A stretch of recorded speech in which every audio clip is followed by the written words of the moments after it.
いい年して実家暮らしっていけないことっていうですね、豚野郎さん27歳ですね、実家暮らしの独身会社員さんからの相談です。自分は今年27になりました。いまだに実家に暮らしながら職場に通ってます。一人暮らしをしようと思ったことも何度かありましたが、東京で生まれ東京で育ち、通っていた専門学校も就職した会社も全て都内。なんとなくタイミングを逃し、気づけば今の年齢でした。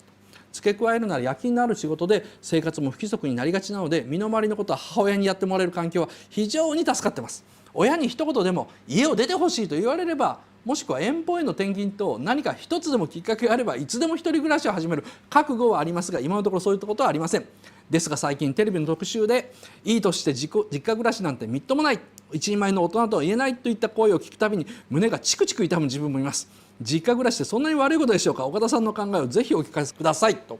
いうことです。ですね、テレビでですね、その家を出ろとかいうのはですね、基本的に消費拡大のためだと思ってください。これ別に不動産屋の陰謀でも何でもなくてですね、実家に住んでいる人間がですね、一人外に出るだけで冷蔵庫の数は倍いるしですね、クーラーというのも倍いるしですね、一人住まいの人間が増えれば増えるほど実は消費というのは拡大するんですね。なので消費拡大のためには国としてももちろん一人暮らしした方がいいというふうに宣伝しますし、同時に国としてはですね、人口が減っていると、出産率も下がっていると、これは家でニートで働きも出ない若者が多いに違いないっていうふうに考える人がすごく多いので、結果的にみんなもっと外へ出ようよ、働こうよ、女の子と出会おうよ、なんか男の人と付き合おうよ、子供を産もうよという流れになりがちなんですね。でもこういうふうに言ってもですね、例えばもう家を出ろというのは消費拡大のためとかですね、不動産の陰謀というふうに僕は思っていても、皆さん個人個人思っていても、自分の友達がそういうふうな考えでなければ、例えばその友達っていうのはテレビとかばっかり見てる人だったりですね、政府のこういう発言とかに乗りやすい人たちだったらですね、だんだん生きにくくなるんですね。自分は実家暮らしでこれは楽ちんだと思っててもですね、そういうことをテレビで言えば言うほど周りが本当にそういうふうに思ってしまったらですね、なかなかしんどいんでですね、生きにくくなっちゃうと思います。で基本的にですね、極端な話をするとですね、僕は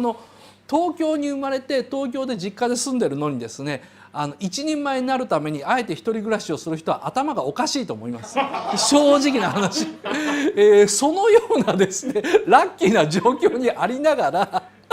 そこまでなんか自分に負担をかけるっていうのはですね、どっか変ですよ。そこまでしてやりたいことがあったら別ですよ。そこまでして例えばなんだろうな、家を出たいとかですね、一人で暮らさなければ絶対に自分は一人前になれないと思ってるんだと別だけど、そういう強い動機もなしにテレビで言ってるから程度のことでですね流されてですね、親の元から出るのは頭がおかしいです